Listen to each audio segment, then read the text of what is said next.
हेमलता जी, बातचीत में आपका बहुत बहुत स्वागत है। थैंक यू रवि जी। तो आप अभिनेत्री कम सोशल वर्कर ज्यादा लग रही हैं। You are the only first person जिसको ये मैं आज पहली बार बता रही हूँ। ये सवाल आपको बुरा लग जाए, दुनिया को क्यों दिखाना कि मैं लोगों को मदद कर रही हूँ। नहीं नहीं नहीं, कोई नहीं, बहुत अच्छा सवाल पूछा, क्योंकि ये बहुत सारे मुझे कमेंट भी आते हैं कि भाई नेकी कर दरिया में डाल, आज की जगह नेकी कर सोशल मीडिया पे डाल। अब तक कितने लोगों को आपने मदद पहुंचाया? 5 से 10 हजार के बीच के लोगों तक मैं पहुंच चुकी हूँ। पैसे कहाँ से हाँ, देते हैं? पैसे तो चाहिए ना सामान खरीदने के लिए। मेरे 3 3 सोशल मीडिया प्लेटफॉर्म चल रहे हैं, हम्म। वहां से जो मुझे इनकम होती है रवि जी, वो इनकम मैं अपनी सारी इस मानव सेवा में इस्तेमाल करती हूँ। ऐसा क्यों मेरे को वाइब आ रहा है कि आगे चलकर आप कहीं पॉलिटिशियन बनने वाली हैं? तो ऑफर आ रहे हैं कि हेमा जी आप हमारी पार्टी में ज्वाइन हो जाइए। आपकी बातों से लगा कि आप भाजपा ज्वाइन कर सकती हैं कुछ दिनों में। कब ये खबर दे रही हैं आप? नहीं, अभी तो इसका फिलहाल कुछ अता पता नहीं है, बट जब भी होगा रवि जी, जो भी पार्टी ज्वाइन करूंगी मैं आपको जरूर बताऊंगी कि रवि जी आ जाइए, मुंह मीठा कर लीजिए। आ जाओ मेरे प्यारे दोस्तों, मिलते हैं, चाय पीते हैं। आज हम जिससे बातचीत करने जा रहे हैं उनके कई रूप हैं। कई रूप यानी कि एक साथ वो कई रोल में नजर आती हैं। कभी सड़कों पर गरीब परिवारों की मदद करते हुए दिख जाती हैं, तो कभी टीवी सीरियल में एक्टर के रूप में नजर आ जाती हैं।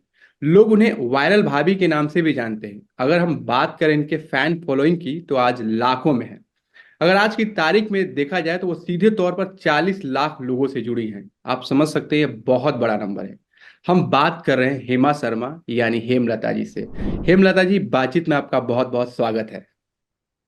नमस्कार, thank you Ravi ji, thank you so much. तो सबसे हम्म। पहला सवाल, हेमा जी, आप कैसी हैं? मैं बहुत अच्छी हूँ, और रवि जी आपसे बातचीत करते करते अभी तो हालांकि बातचीत शुरू भी नहीं हुई है, लेकिन आपको देख के मैं और ज्यादा खुश हो गई हूँ, and I am feeling so happy, thank you so much. मैंने कुछ आर्टिकल्स पढ़े हैं गूगल पे जी। इंटरव्यू से पहले। तो मैंने देखा कि हाँ आप हाँ। टीवी सीरियल में भी नजर आ चुकी हैं। थोड़ा इसके बारे में शॉर्ट में बताइए। देखिए, टीवी सीरियल्स तो मैंने बहुत कम किए हैं, लेकिन हाँ, फिल्में मैंने बहुत की हैं, जिनमें से दबंग 3, यमला पगला दीवाना, फिर से वनडे, और सीरीज मैंने की है जिसका नाम है इंस्पेक्टर अविनाश मिश्रा, जो रणदीप हुड्डा जी के साथ थी, हम्म। जो लास्ट ईयर रिलीज हुई थी जियो सिनेमा पे। और उसके अलावा मैंने काफी टीवी एड्स किए हैं, एल्बम्स किए हैं मैंने। तो यस, मैं फिल्मों फिल्मों से मेरा नाता है, और बॉलीवुड की मैं एक छोटी सी हिस्सेदार हूँ, मैं ये कह सकती हूँ। हम्म। जी। लेकिन आपका इंस्टाग्राम मैंने चेक किया तो आप अभिनेत्री कम सोशल वर्कर ज्यादा लग रही हैं। हाँ जी, देखिए, ये जो कहानी है सोशल वर्क की, ये कुछ ज्यादा पुरानी नहीं है। ये हम्म। मैं आज आपको बताना चाहती हूँ, and you are the only first person जिसको ये मैं आज पहली बार बता रही हूँ कि पिछले ही जुलाई से, हम्म। जून से जुलाई के बीच में मैंने ये मानव सेवा करनी शुरू की थी, और आज तकरीबन 1 साल मुझे हो चुका है। तो मैं मानव सेवा बहुत सालों से नहीं कर रही हूँ, ये कुछ 6 महीना या 1 साल की कहानी है, लेकिन हाँ, कह सकते हैं कि मेरी इस मानव सेवा का शोर बहुत ज्यादा दूर दूर तक जा रहा है, हम्म। जिसकी वजह से आज के टाइम पे लोग भूल चुके हैं कि हेमा शर्मा एक बॉलीवुड एक्ट्रेस भी है, हम्म। या टेलीविजन इंडस्ट्री से बिलोंग करती है, या as a non as a viral भाभी ऑल्सो। अब सिर्फ लोगों के दिमाग में मेरी एक ही इमेज छप गई है, वो हम्म। है सोशल वर्कर, जो 1 साल पुरानी कहानी है सिर्फ। हम्म। तो ये सफर कैसे शुरू हुआ? एक अभिनेत्री सामाजिक सेवा में कैसे उतर गई? देखिए, मेरा ऐसा मानना है रवि जी कि जब भी हम कोई भी नई चीज शुरू करते हैं, चाहे वो आप करें या मैं करूं, कोई भी करे, तो उसके पीछे कोई ना कोई एक रीजन जरूर होता है। तो मैं बात करूं, कुछ 2 ढाई साल में कुछ खास मेरी लाइफ में ना कुछ हो नहीं रहा था। हम्म। तो मैं उन उन इंसानों में से हूँ कि जिंदगी को वसूल करना चाहिए, हम्म। आपके 24 घंटे को वसूल करना चाहिए, कुछ कुछ अच्छा करके, कुछ काम करके। तो हम्म। ऐसे ही पिछले साल जब मैं मेरा यूट्यूब चैनल में चला रही थी, तो मुझे वो लाइफ में ना वो किक नहीं मिल रही थी, जिसको बोलते हैं ना, कुछ यार इंटरेस्टिंग नहीं हो रहा लाइफ में। बस ऐसे ही मैंने जो है गरीबों से मिलना शुरू किया, जो मेरा नेचर है। मैं हम्म। ऐसा मानती हूँ, मानव सेवा वही इंसान कर सकता है जिसका एक्चुअली वो नेचर होता है, लोगों से बातचीत करना, helping nature, soft heart, kind person. तो ये मेरा बचपन से नेचर है कि मुझे लोगों से बातचीत करना, या 5 रुपए मेरे पास है तो भाई तुम जो है 4 रुपए ले लो, मैं 1 रुपया लेके खुश हूँ, ये मेरी माँ मुझे आज बोलती है। हम्म। तो पिछले साल की बात है, कुछ खास नहीं हो रहा था मेरे यूट्यूब के अलावा या सोशल मीडिया पे वीडियो पोस्ट करने के अलावा, तो मैंने ऐसे ही लोगों से मिलना शुरू किया, कुछ किसी को जरूरत थी तो समोसों से ये कहानी शुरू हुई थी कि मैंने, चलो ठीक है भाई, थोड़ा सा लोगों को खाना देते हैं, तो बस मैंने वो करना शुरू किया। और पिछले साल बारिश की बात है। बारिश हो रही थी, ठीक है, मुंबई शहर में बहुत खतरनाक बारिश होती है, तो मैंने जगह जगह जाके छाते बांटे थे। तो जब हम्म। छाते मैंने बांटे थे, तो रवि जी वो वीडियो पता नहीं कहाँ कहाँ कहाँ कहाँ वायरल हो गई थी। ठीक है, आपके फेसबुक ले लीजिए, आपका यूट्यूब ले लीजिए, आपका इंस्टाग्राम ले लीजिए, आपके जितने भी सोशल मीडिया इन्फ्लुएंसर है, सबने वीडियो छाप दी थी। और हम्म। उस वीडियो ने मुझे इतना मोटिवेट किया था कि मेरे अच्छे काम को इतनी जनता ने पसंद किया है। हम्म। क्योंकि बारिश में स्पेशली सबसे ज्यादा चाहिए चाहिए होती है हमको, छत चाहिए होती है, छाता चाहिए होता है, तो जो लोग बहुत सोचते भी नहीं है। तो हम्म। मैंने वहां से मेरे जीवन की कहानी शुरू हुई एज ए सोशल वर्कर। और उस काम को मेरे बहुत पसंद किया गया, और लोगों ने ही मुझे ये आगे इस काम को जारी रखने के लिए मोटिवेट किया। जैसे आपने कहा कि छाता बांटा, और मैंने भी कई वीडियोस देखा, आप लोगों को फाइनेंशियली मदद करती है, कुछ सामान देती थी, जी। किसी इलाज करा हाँ देती। हाँ। तो हाँ अभी आपने बताया कि आपने अब फिल्मों में बहुत कम करती है, पैसे कहाँ से हाँ। देते हैं? पैसे तो चाहिए ना सामान खरीदने के लिए। देखिए, बहुत अच्छा सवाल आपने पूछा है। सबसे पहली बात, मैं पैसा किसी से नहीं मांगती हूँ। मेरे 3 3 सोशल मीडिया प्लेटफॉर्म चल रहे हैं, किसी भी सोशल मीडिया पे नहीं बोलती हूँ कि भाई आप मेरे काम में, अच्छे काम में मदद करें। दुख की बात यह है कि जनता बोलती बहुत है कि आप बड़ा अच्छा काम करें, लेकिन कोई मदद नहीं करता है। हम्म। ठीक है। और मेरे YouTube से मुझे कुछ अर्निंग होती है। मेरा YouTube एक ऐसा प्लेटफॉर्म है जहाँ से मुझे सोर्स ऑफ इनकम कह सकते हैं। हम्म। वहां से जो मुझे इनकम होती है रवि जी, वो इनकम मैं अपनी सारी इस मानव सेवा में इस्तेमाल करती हूँ। पूरा। जी पूरा। चाहे वहां से मुझे 30 हो, 20 हो, 50 हो, लाख हो, जितना भी होता है हम्म। उसमें मैं सारा जो है कि भाई ठीक है, अब मुझे 10,000 यहाँ पे इस्तेमाल करने हैं, 15,000 यहाँ पे इस्तेमाल करने हैं, तो YouTube is the only person, the source of the income, जहां से मैं मानव सेवा अपनी कंटिन्यू अभी तक कर पा रही हूँ। 1 साल हो गया है मुझे। क्योंकि मैं उन इंसानों में से हूँ कि भाई मैं आपसे नहीं कह सकती कि आप प्लीज कुछ डोनेट करें। हम्म। आपने कर दिया तो बहुत अच्छी बात है, बट मैं उनमें से नहीं हूँ कि भाई मुझे किसी की मदद करने के लिए आपके पैसे की जरूरत है। ये बेड़ा मैंने उठाया है, तो इसको अभी तक मैं अपने ही बलबूते पे जो है कंटिन्यू कर रही हूँ। हम्म। आपने बताया कि 1 साल हो गया, 1 साल से आप जी। की मदद कर रही हैं गरीब परिवार के जो जरूरतमंद है।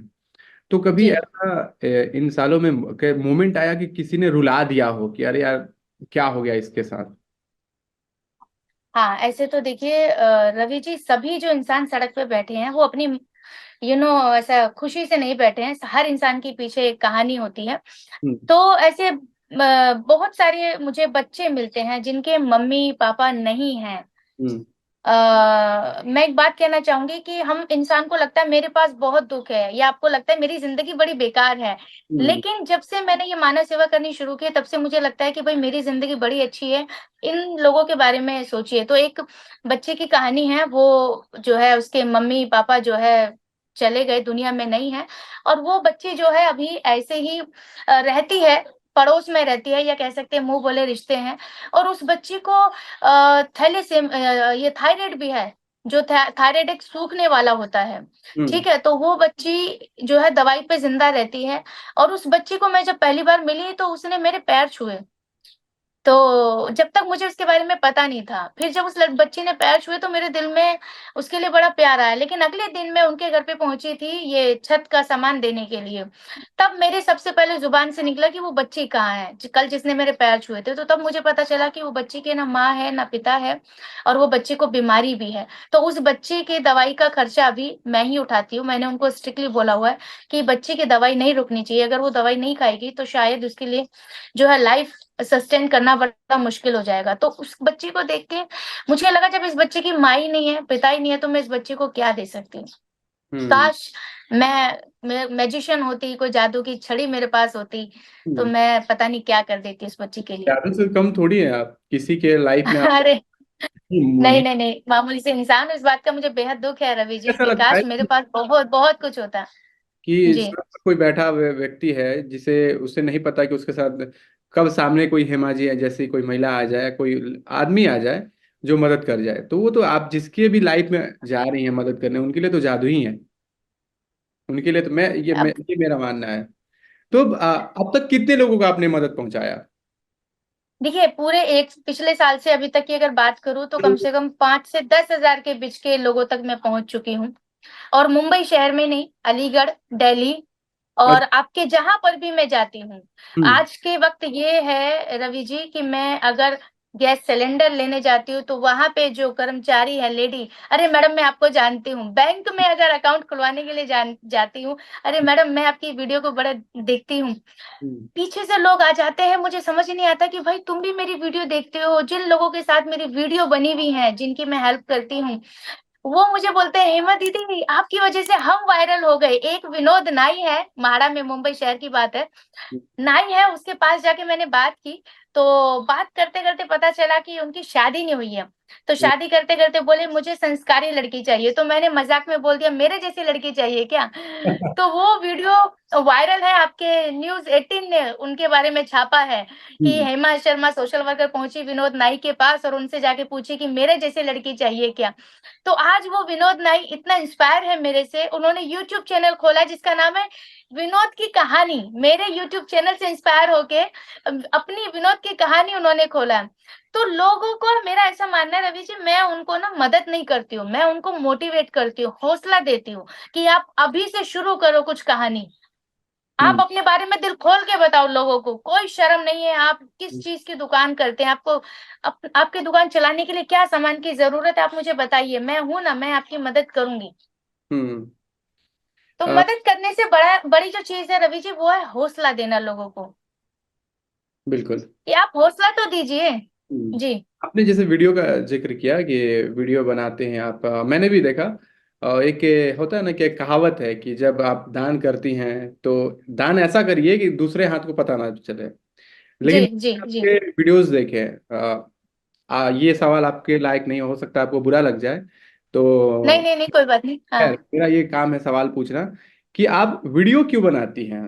जो लोगों को जो मदद करते हो तो ऑफ कैमरा भी आप कर सकती हैं, दुनिया को क्यों दिखाना कि मैं लोगों को मतलब कि मदद कर रही हूँ। ये मुझे जानना है। चलिए, ये मेरा पर्सनल देखिए सवाल रवि जी, नहीं नहीं नहीं, कोई नहीं, बहुत अच्छा सवाल पूछा, क्योंकि ये बहुत सारे मुझे कमेंट भी आते हैं कि भाई नेकी कर दरिया में डाल, आज की जगह नेकी कर सोशल मीडिया पे डाल, ये चल रहा है। है। ठीक है, बिल्कुल। दान ये होता है कि भाई आप राइट हैंड को दो तो लेफ्ट हैंड को पता नहीं चलना चाहिए। लेकिन मैं ये कहना चाहती हूँ कि अभी ये मेरा काम है, ये मेरा पार्ट टाइम जॉब नहीं है कि मैं जो है मेरे पास समय बचा है तो चलिए ठीक है मैं मुंह उठा के निकल लूं और जो मेरे को मिलेगा मैं उसकी मदद कर दूं। नहीं, ये काम मैं ईमानदारी से दिल से कर रही हूँ।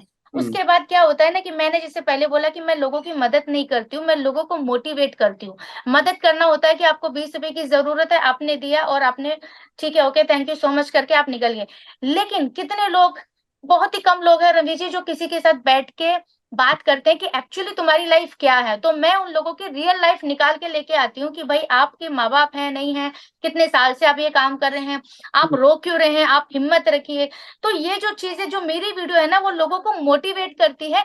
मैं उस वीडियो में क्या दे रही होती हूँ रवि जी वो तो शायद लोग भूल भी जाते हैं कि हम्म। हेमा जी ने दिया क्या, लेकिन लोग याद रखते हैं कि हेमा जी ने किस तरीके से इंसान को मोटिवेट किया।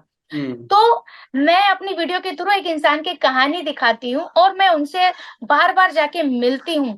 तो दूसरी चीज, अब ये मैंने एक फाउंडेशन अपनी खोली हुई है, तो हम्म। मेरे फाउंडेशन के थ्रू मैं खुद जाके लोगों को मदद करती हूँ। तो ये तरीके का मेरा कंटेंट होता है, ना हम्म। कि ये नेकी कर सोशल मीडिया पे डाल। ये हम्म। वो वाला नहीं है कि भाई मैंने मदद की, नहीं मैंने मदद नहीं की, मैं एक इंसान को जाके मिली और आप मेरे थ्रू, हम्म। मेरे सोशल मीडिया के थ्रू आप भी उस इंसान को देखिए, एंजॉय कीजिए, मोटिवेट होइए, उसके लिए प्रे भी कीजिए। हम्म। दूसरे लोग रोने लगते हैं मेरी वीडियो को देख के, क्योंकि कहीं ना कहीं उनकी भी कहानी उससे मैच हो रही होती है। बिल्कुल। तो सोशल मीडिया पे देखिए डांस की वीडियो भी आप डाल सकते हैं, कॉमेडी वीडियो भी डाल सकते हैं। तो हम्म। Apart of these kind of content मैं एक अच्छी चीजें डाल रही हूँ ना। हम्म। और मैं ये बोल सकती हूँ कि ये सवाल उनके ऊपर लागू होता है जो सिर्फ दो दो लोगों की मदद करते हैं पूरे महीने भर में। अब अगर मेरा काम ही करना, लोगों की मदद करना है, मेरा फुल टाइम काम यही है मानव सेवा करना, तो मेरे पास फिलहाल यही कंटेंट है ना। बिल्कुल। तो कभी ऐसा नहीं हुआ कि किसी की मदद करने गई है, बोला कि आप प्लीज कैमरा हेमा जी बंद कर। हाँ ये मेरे साथ हुआ है, ये मेरे साथ हुआ है रवि जी। एक मोची जिनको हम बोलते हैं, ठीक हम्म। है, मेरा नजरिया अलग होता है। मैं जिस रास्ते से गुजर रही होती हूँ, मैं हमेशा सड़कों पे देखती हूँ कि कौन इंसान बैठा है, क्या काम कर रहा है। तो एक महान पुरुष, उनका नाम मुझे याद नहीं आ रहा, तो मैंने उनको 3-4 बार देखा, सड़क के किनारे उनकी ऊंची दुकान, और उसी छोटी सी दुकान पे वो सोते भी हैं, और वो होंगे करीबन 70 साल के आसपास होंगे। हम्म। तो मैंने उनके पास जाके बातचीत करने की कोशिश की, मैंने अक्सर देखा वो लेटे रहते हैं। हम्म। तो जैसे मेरे जो कैमरा मैन है, उन्होंने वीडियो बनानी शुरू की, तो उन्होंने सबसे पहले बोला, देखिए मैडम, मेरी आप गरीबी का मजाक मत बनाइए, बिल्कुल। ठीक है। तो मैं, उन्होंने मुझे स्टॉप करा। हाँ यही मैं, मतलब जहन में यही सवाल था। हाँ, हाँ। हाँ, उन्होंने बोला, देखिए आप वीडियो मत बनाइए, मेरे गरीबी का मजाक मत बनाइए। तो मैंने अपने कैमरामैन को वीडियो बंद कराने के बाद फिर उनसे सारी बातचीत पूछी। तो मुझे पता चला कि वो इंसान एक्चुअली बहुत परेशान है। तो हम्म। मैंने उनको बोला, आप मुझे ये बताइए आपको किस चीज की जरूरत है। तो हम्म। उन्होंने मुझे बोला कि अगर आप मेरी मदद करना ही चाहती हैं, तो एक छोटी सी मुझे दुकान खुलवा दीजिए, जिसका हम्म। खर्चा आएगा 30 से 40 हजार रुपया। हम्म। ठीक है। तो मैंने बोला ठीक है। तो उसके बाद उन्होंने बोला, अगर आप सच में सेवा करना चाहती हैं, या आपको लगता है कि आप मेरे लिए कुछ कर सकती हैं, और मैं आपका पैसा वापस भी कर दूंगा, हम्म। उन्होंने ये भी बोला, तो उसके लिए मैंने इंतजाम किया हुआ है, जो जल्दी ही शायद कभी ना कभी आपको मेरी वीडियो में दिख जाएगी, उन उन बड़े सर की दुकान की वीडियो। तो ऐसे लोग हैं जो, इनको मैं बोलती हूँ खुददार लोग, मैं रिस्पेक्ट करती हूँ उनकी, कि हम्म। भाई ठीक है, उनको लगता होगा कि भाई आप मत दिखाइए मुझे, हम्म। मैं रेस्पेक्ट करती हूँ उनकी। जिस तरीके से आप बात कर रही हैं, अब तक मैंने आपसे बातचीत करा, तो आपके अंदर वो ऐसा क्यों मेरे को वाइब आ रहा है कि आगे चलकर आप कहीं पॉलिटिशियन बनने वाली हैं, ऐसा मतलब फील आ रहा है, क्योंकि पत्रकारों का काम है भांप लेना। और मैंने भांप लिया कि क्या लगता बात है। है कि आने वाले समय में ये कुछ आप किसी की पार्टी ज्वाइन कर सकते हैं, या नेता नगरी में आप उतरने वाली हैं। देखिए रवि जी, ये मुझे बहुत सारे कमेंट्स आ रहे हैं आजकल, जैसे बताया 3-3 सोशल मीडिया पे, कि हम्म। हमें ऐसे लीडर की जरूरत है। फिर हम्म। दूसरे लोग बोलते हैं, नहीं नहीं हेमा जी, आप राजनीति में मत जाइएगा, बड़ी गंदी चीज है। हम्म। नहीं नहीं, हमको ऐसे सीएम की जरूरत है, अगर ऐसे हमारे लीडर हो जाएं तो फिर हमारे देश में कोई गरीब नहीं रहेगा। तो पब्लिक जो है ना, बड़ी वो मोटिवेट भी करती है, डिमोटिवेट भी कर देती है। और सबसे ज्यादा डर जो आज के टाइम पे मुझे लगता है, वो लगता है जनता से, और प्यार भी जनता ही करती है। तो देखिए ऐसा है कि मेरे पास अंदर से तो ऑफर आ रहे हैं। हम्म। मैं बोलना चाहूंगी कि हेमा जी, आप हमारी पार्टी में ज्वाइन हो जाइए। हेमा जी, आपको इस पार्टी में ज्वाइन होना चाहिए। हेमा जी, आपको actually this is the right time to join और BJP also. Okay. Okay. Okay. कि आप जैसे लोगों की जरूरत भी है। ठीक हाँ। है, कि पॉलिटिक्स, बीजेपी, जो भी। तो मैं इसके ऊपर विचार कर रही हूँ, लेकिन मेरा तो, अगर मैं बीजेपी या कोई भी पार्टी में या पॉलिटिक्स में आऊंगी, तो रवि जी मेरा सिंपल फंडा है कि मैं सिर्फ और सिर्फ मानव सेवा करने के लिए आऊंगी।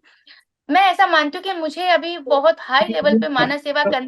हाँ। सभी सभी यही कहते हैं, फिर बाद में भूल जाते हैं नेता बनने के बाद। अरे देखिए, हमने तो खैर बिना नेता बने ही किए कर रहे हैं ना हम तो। बिल्कुल। तो मेरा तो बैकग्राउंड पॉलिटिक्स नहीं है रवि। मैं आपने तो कहा नॉन फिल्मी, नॉन पॉलिटिक्स बैकग्राउंड। आपने कहा कि बीजेपी की तरफ से ऑफर आया है, मतलब आप बीजेपी ज्वाइन कर लीजिए, या कि कोई भी पार्टी ज्वाइन कर लीजिए, आपको जो भी हाँ, जहाँ हाँ, से। हाँ। तो आप मतलब कि आपकी एक विचारधारा होगी ना, आप किस विचारधारा से मतलब प्रेरित हैं। हर पार्टी, अब तो सिद्धांतों की बात तो ना करें तो बिल्कुल भी सही नहीं रहेगा, लेकिन फिर भी एक किस पार्टी को आप समर्थन देना चाहती हैं, अगर देना होगा तो। देखिए समर्थन का तो पता नहीं, लेकिन मैं ये कहना चाहूंगी कि हमारे जो प्रधानमंत्री जी हैं, नरेंद्र मोदी जी, उनकी जो हवा चल रही है ना, ऐसी हवा आज तक ना हुई थी किसी की, और मुझे नहीं लगता आगे आने वाले सालों में हो सकती है। कौन बंदा ऐसा नहीं है जो नहीं जानता उनके बारे में। हम्म। शायद पहले तो बहुत से लोगों को पड़ी भी नहीं होती थी कि हमारे देश का प्रधानमंत्री कौन है, लेकिन अब किसको नहीं पता है। हम्म। दूसरी बात यह है कि मैं क्यों पसंद करती हूँ, मैं करती हूँ नहीं करती हूँ, हाँ। वो अब छोड़ दीजिए। मेरा मेरा ऐसा मानना है रवि जी, कि उनको कौन पसंद नहीं करता है। सोशल मीडिया पे अगर आप 5 मिनट रील देख लेंगे, तो आप खुद कंफ्यूज हो जाएंगे कि भाई कितनी जनता उनको प्यार करती है और कितनी जनता उनसे नफरत करती है। नरेंद्र मोदी जी अपने आप में एक ऐसे पर्सनैलिटी स्टैब्लिश हो चुके हैं ना। पूरी पूरी पॉलिटिक्स पार्टीज एक तरफ थी, अभी जो लास्ट चुनाव हुए हैं, एंड अपने नरेंद्र मोदी जी एक तरफ थे। तो एक आदमी को हिलाने के लिए पूरे रस्सी से खींच रहे थे लोग। लेकिन देखिए अभी आपके सामने रिजल्ट है, तो भाई कुछ तो बात होगी, कुछ तो बात होगी ना। तो मुझे ऐसा लगता है कि शायद आप भी इंटरनली पसंद करते होंगे उनको, मुझे कि लगता है भाई मुझे लगता है नहीं नहीं, मैं किसी को पसंद नहीं करता हूँ। मुझे ऐसा लग रहा है कि आप भाजपा ज्वाइन करने वाली हैं क्या? देखिए, देखते हैं, अभी समय तो देखते हैं अभी क्या ये सब किस्मत की कहानी है, कहाँ मेरा किस पार्टी में जाना लिखा होगा, लेकिन मैं ईमानदारी के साथ काम करना चाहती हूँ। कि आपने राहुल गांधी या ना ही कांग्रेस का जिक्र किया ना किसी अन्य पार्टी। अगर आप महाराष्ट्र में, तो वहाँ महाराष्ट्र में एनसीपी है, फिर शिवसेना है वहाँ पे, एक नाथ शिंदे की शिवसेना है, उद्धव ठाकरे की शिवसेना है, फिर कांग्रेस भी है। अगर आज यूपी में आती है तो सेम आपको सपा में मिल जाएगा। तो आपकी बातों से लगा कि आप भाजपा ज्वाइन कर सकती हैं कुछ दिनों में। कब ये खबर दे रही हैं आप? नहीं, अभी तो इसका फिलहाल कुछ अता पता नहीं है, बट जब भी होगा रवि जी, मैं आपसे वादा करती हूँ जो भी पार्टी ज्वाइन करूंगी मैं आपको जरूर बताऊंगी कि रवि जी आ जाइए, मुंह मीठा कर लीजिए। बिल्कुल और बिल्कुल। मैं आपको बता देती हूँ, मेरा पॉलिटिक्स ज्वाइन करने का रीजन अगर होगा तो वो मेरी मानव सेवा के थ्रू ही होगा, क्योंकि जब कोई आप बहुत बड़ा काम करना चाहते हैं ना रवि जी, तो उसके लिए आपको बड़े पैमाने पे मदद की जरूरत लगती ही लगती है। और मैं अभी बहुत छोटी हूँ और बहुत छोटे पैमाने पे अब मेरी जितनी मैं कर सकती हूँ उतनी कोशिश कर रही हूँ लोगों के लिए। लेकिन मेरे पास बहुत ज्यादा, कम से कम 10,000 डेली मैसेज आते हैं मेरे पास कि हेमा दीदी हमें ये चाहिए, हेमा दीदी ये चाहिए, हेमा दीदी ये चाहिए। तो अभी हेमा दीदी बहुत छोटी है, तो अगर सबकी मैं मदद करना चाहती हूँ तो उसके लिए मुझे थोड़ा सा और उठना पड़ेगा। तो पॉलिटिक्स की ही बात हो रही है। अभी 2 दिन पहले हम्म की खबर है, कंगना रनौत को चंडीगढ़ एयरपोर्ट पर एक महिला सुरक्षा कर्मी के द्वारा थप्पड़ मार दिया जाता है। हम्म। ये महिला सुरक्षा कर्मी मारती है कि उन्होंने किसान आंदोलन को लेकर कंगना रनौत ने कुछ बोला था जब आंदोलन चल रहा था, हम्म। थप्पड़ मार दिया। इससे लेकर आप क्या सोचती है, क्या वो सीआईएसएफ की महिला जो थी सुरक्षा कर्मी वो सही है? देखिए, वो जो बात कंगना जी वाली है, जो किसान बैठे थे उस पे आंदोलन पे, एक तो वो बात बहुत पुरानी है।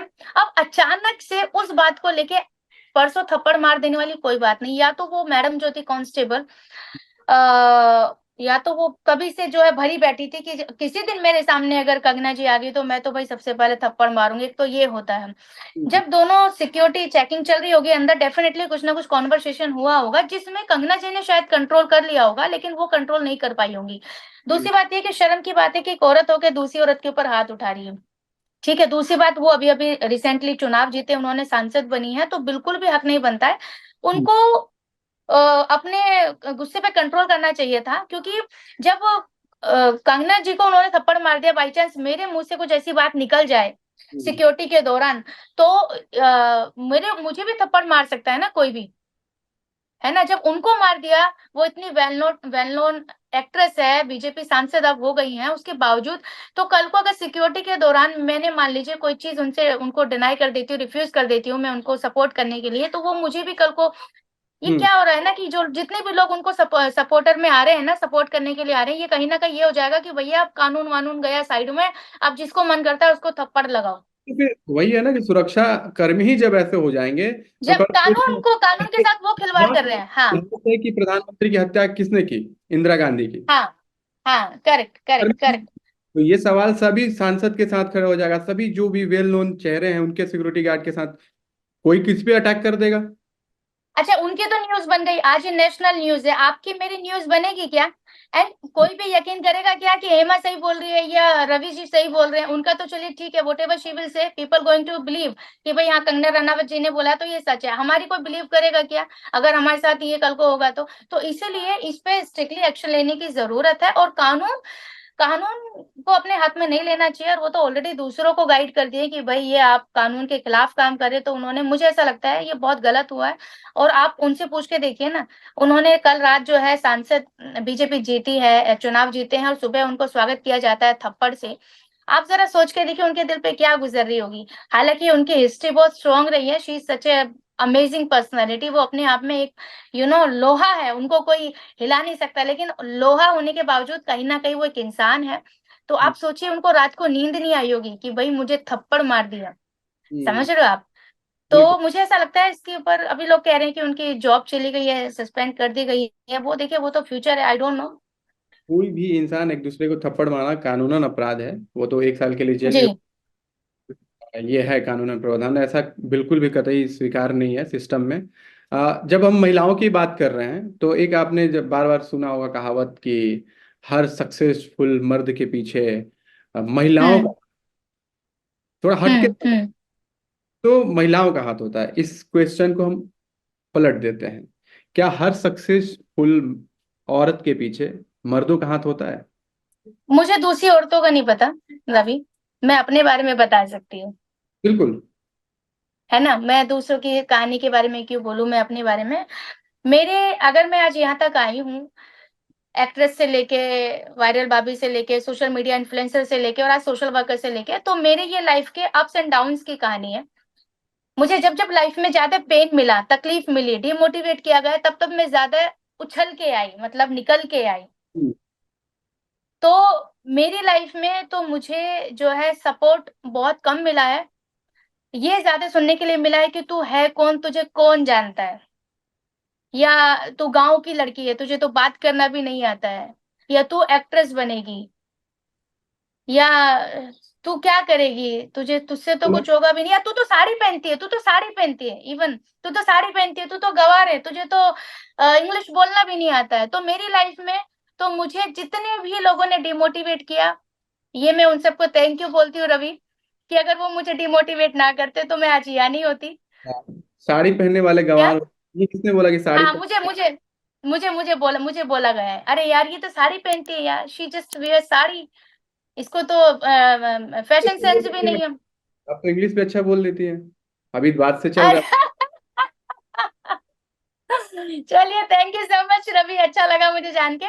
बट मैं ये कहना चाहती हूँ रवि कि जो लड़की 6 मीटर कपड़ा लपेट सकती है, है। वो इतिहास रच सकती है। और ये हमारे इतिहास में साबित हुआ है, हमारी इंदिरा गांधी से लेके, झांसी रानी से लेके, अभी रिसेंटली कंगना रनावत से लेके, जिसने साड़ी पहनी है हम्म, उसने इतिहास रचा है। हमारी देवी माँ देखिए, सब बिल्कुल। साड़ियां ही तो पहनी है हाँ। ना। तो हमारे, ये बड़ी दुख की बात है कि हमारे ट्रेडिशनल को, हमारे कल्चर को बहुत सारे लोग जो चार इंग्लिश, मुंबई के बाहर जाके या इंडिया के बाहर जाके एक अच्छी कंपनी में काम कर लेते हैं, तो उनको लगता है साड़ी पहनती है यार, ये तो बहन जी टाइप की है यार, ये तो घरेलू है। But I am very happy and I feel proud when ever I wear sari, I always feel proud. And yes, obviously I look more beautiful when ever I wear this. ये मेरी पर्सनल ओपिनियन है, इस पे mind नहीं करने वाले। लेकिन मुझे भी जो महिलाएं जो साड़ी पहनती हैं वो ज़्यादा सुंदर दिखती हैं वेस्टर्न ड्रेस के कंपेयर में। बहुत अट्रैक्टिव होता है लुक। हाँ, मतलब भीड़ से अलग हो ना, आप भीड़ से हो, इट मीन्स, सी जो मैंने क्या बोला आपको, कि यहाँ से आपको पता चलता है कि आप यहाँ से कितने स्ट्रोंग हैं। आप 6 मीटर कपड़ा लपेट के, the way you walk, the way you talk, the way you give smile, the way you look beautiful, it means that how much you are strong from your mind, from your inside. बिल्कुल। तो ठीक है, आपने बताया कि आपके मतलब मेरा जो सवाल आपने थोड़ा ध्यान सुनिएगा, फिर से मैं वो सवाल पूछ रहा हूँ। मेरा ये कहना था कि जो भी लोग कहते हैं ना कि जो मर्द सक्सेसफुल होता है उसके पीछे एक औरत का हाथ होता है, ठीक है। लेकिन जब कोई महिला सक्सेसफुल होती है तो उसके पीछे क्या मर्द का हाथ होता है? मैंने आपका सवाल फिर से सुना था। हाँ। हो सकता है बहुत कम लोग, बहुत कम हस्बैंड अंडरस्टैंडिंग वाले मिलते हैं कि ठीक है भाई, ये कुछ लाइफ में करना चाहती है तो इसके लिए मुझे भी थोड़ा कंप्रोमाइज करना पड़ेगा। If she is a wife तो उसकी आधी ड्यूटी हस्बैंड को करनी पड़ेगी, if she is a mother तो मदर की ड्यूटी भी हस्बैंड को करनी पड़ेगी, as a being a father. अगर वो बाहर गई है तो आपको घर की चीजें मैनेज करनी पड़ेंगी। लेकिन अनफॉर्चुनेटली आप 2 दिन मैनेज कर सकते हैं, 3 दिन कर सकते हैं, चौथे पांचवें दिन जो द अंडरस्टैंडिंग मैन होता है वो बाहर निकल के आ जाता है और वो फ्रस्ट्रेट हो जाता है। तो मुझे ऐसा लगता है कि अगर या तो पेरेंट्स का होता है, एक अगर लड़की है तो पेरेंट्स का जरूर हो सकता है, क्योंकि पेरेंट्स की तो कंपेयर कहीं किसी के साथ नहीं कर सकते। अगर मैरिड वुमेन है तो उसका सबसे पहले डेडिकेशन आता है, हम्म, क्योंकि अगर वो चाहेगी तो ही वो जिंदगी में कुछ कर सकती है, कोई हस्बैंड, कोई ब्रदर, कोई पेरेंट्स नहीं उसको बना सकते। सबसे पहले उसका डेडिकेशन, सबसे पहले उसकी विल पावर, और एक्चुअली वो जिंदगी में सच में कुछ करना चाहती है कि नहीं करना चाहती, या टाइम पास है, अब हम्म, कितनी फोकस है। उसके बाद जो पीछे जो हस्बैंड है, जो ब्रदर है, जो फैमिली है, वो उसको सपोर्ट करते हैं, तो डेफिनेटली फिर वो निकल के आती है। आज के टाइम पे हालांकि बहुत कम हो गया है कि किसी मुझे ऐसा लगता है जब एक औरत बनती है तो कहीं ना कहीं वो अंदर से टूटी हुई ज्यादा होती है, ना कि खुश औरत। मुझे नहीं लगता जो खुश औरत है वो तो घर में रहना चाहेगी ना भाई। मैं अपनी बात करती हूँ, मैं अंदर से टूटी हुई औरत हूँ। मेरी जिंदगी में इतनी मुश्किलें आई हैं, इतनी इंसल्ट मैंने झेली है, इतना self made, I am a self made women. अगर ठीक है किसी ने थोड़ा मुझे अगर मदद कर भी दी तो ज्यादा तो मैंने खुद ही की है ना।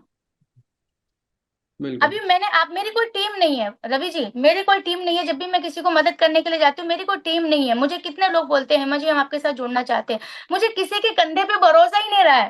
सब छोड़ के भाग जाते हैं। इसलिए अपना काम आप खुद से करो। You are the only one person जो अपना काम ईमानदारी से कर सकते हैं। बहुत मुझे जिंदगी में इतने, लगता है आपको ठोकर मिला है बहुत ज्यादा। हाँ बहुत और अपनों से मिली है, बाहरों गैरों से नहीं। गैर वाले तो, जो बाहर के लोग हैं they just love me a lot, लेकिन घर के जो लोग हैं ना, बहुत क्लोज लोगों से मुझे बहुत हर्ट हुआ है। वो आप कहीं सुनिएगा, बहुत कहीं बड़े इंटरव्यू में, मैं इतनी मेहनत कर रही हूँ रवि जी कि मेरी किताब आनी चाहिए। बिल्कुल। मैं तो प्रे करूंगा कि आप बहुत तेजी से आगे बढ़ो। और मैं तो जी। ये भी चाहता हूँ कि कल के दिन आप यहाँ बैठी हैं, मैं जब बात करूँ तो अगली बार आप कहीं सांसद या विधानसभा में बैठी मिली क्या मुझे। बात है, क्या बात है, क्या बात है, जरूर जरूर जरूर। आखिरी सवाल है मेरा कि आप सीधे तौर पर 40 लाख लोगों से जुड़ी हैं, फेसबुक हो, यूट्यूब, हम्म। इंस्टाग्राम के, कैसे मैनेज करती हैं? क्योंकि मैसेज तो बहुत ज्यादा लोगों का आता होगा आपके पास।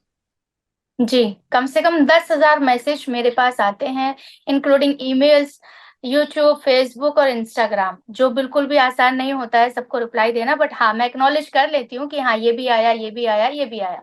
और जितने मैं कमेंट्स लाइक कर सकती हूँ इन अ वन डे, मैं पूरी कोशिश करती हूँ कि उनको लाइक करूँ। तो रिप्लाई मतलब सबका कर देती हैं आप, लगभग लगभग लोगों लोगों का मैसेज का? यस यस यस, ये क्या होता है ना, आपको हैबिट हो जाती है। फटाक से मैं फेसबुक पे जाती हूँ, ओके ये एक बार देख लिया, नजर देख लिया, like like like like like. जिसका लगता है कि ये ठीक नहीं है उसको मैं साइलेंट रह जाती हूँ। फिर यूट्यूब पे जाती हूँ, फिर इंस्टा पे जाती हूँ। तो क्या होता है फिर आप उसी तरीके से ना हैबिचुअल हो जाते हैं चीजों को करने के लिए। हम्म। तो आसान नहीं है, लेकिन यस मैं करती हूँ, इसलिए तो मैं आपके सामने बैठा हूँ, मेरे मतलब। मैसेज, तभी तो मैं आपके सामने भी बैठा हूँ, आपने मेरे मैसेज का रिप्लाई किया। Yes yes yes yes yes. मैं भी उसमें, मैं भी उसी में हूँ। हाँ, मैं हर आधे घंटे में चेक करती रहती हूँ कि कोई नया मैसेज तो नहीं आया, क्योंकि social media is the only platform जिससे कोई भी इंसान अगर आप तक पहुंचना चाहता है तो वो आपको मैसेज दे रहा है। तो आपका, आपके इंस्टाग्राम पे या सोशल मीडिया पे बने रहना बहुत जरूरी है, एज ए कि रिफ्रेश करते रहना है कि कोई नया मैसेज तो नहीं आया, क्योंकि इन्फॉर्मेशन भी हो सकती है, कोई भी चीज हो सकती है। आधे घंटे कैसे निकल गए पता भी नहीं चला, हम लोग 30 मिनट 40 मिनट लगातार हाँ बात कर लिया और पता भी नहीं चला। हाँ हाँ। बातचीत करके बहुत मजा आया, बहुत चीजें आपसे जानकारी मुझे मिली। और आप ऐसे ही हजारों लाखों लोगों का मदद करिए, और जिस जरिए आप मदद कर सकते हैं उस जरिए मदद करिए। Thank you so much Hemlata ji, बातचीत करने के लिए। थैंक यू सो मच, आपसे भी मुझे बड़ा अच्छा लगा रवि जी। आप भी बहुत अच्छा इनिशिएटिव ले रहे हैं लाइफ में, कि जो लोग अच्छा काम कर रहे हैं उनकी आवाज पब्लिक तक पहुंचा रहे हैं। क्योंकि मैं अगर बात करूं, मेरी जनता जो है एक्चुअली मेरे बारे में बहुत कम जानती है। हम्म। कि उनको समझ नहीं आता कि हेमा जी की पर्सनल लाइफ क्या है। हेमा जी हैप्पी है, हेमा जी सैड है, हेमा जी कहाँ रहती है, हेमा जी से कैसे मिल सकते हैं। बहुत सारी मेरी जनता मुझसे मिलना चाहती है, लेकिन मैं कैसे मिलूं आप बताइए। अच्छा, तो ये भी मैं किस बता किस दीजिए को बोलूं। कैसे मिलना होगा। हाँ। देखिए, मैं आपको तो पता चल गया है, तो आप तो मुझे बता दीजिएगा, मैं आ जाऊंगी आपसे मिलने के लिए। लेकिन ये मेरा प्यारा सा मैसेज है मेरी जनता के लिए। मुझे जनता बहुत प्यार करती है, बहुत मुझे प्यार मिल रहा है। शायद कहते हैं ना अच्छे कर्मों का फल होगा, तो मैं बोल सकती हूँ जो भी है मेरी जनता के सामने है। मेरी जनता, थैंक यू सो मच मुझे इतना प्यार देने के लिए। लेकिन अपनी हेमा को अभी थोड़ा और मेहनत करने दीजिए, कामयाब होने दीजिए। एक दिन ये हेमा खुद आप सबसे बोलेगी कि आ जाओ मेरे प्यारे दोस्तों, मिलते हैं, चाय पीते हैं। बस उस कुछ कुछ टाइम की बात है, इंतजार करें। ये छोटा सा मैसेज मेरी प्यारी जनता के लिए था, जो मुझसे मिलना चाहते हैं। बहुत मैसेज आते हैं मुझे कि हिम्मत दीदी हमें आपसे मिलना है, तो मैं खुद मिलूंगी। बस थोड़ा समय दे, थोड़ी और मेहनत करने दे अपनी इस हेमा को। Thank you so much Hema ji. चलिए, thank you so much, take care.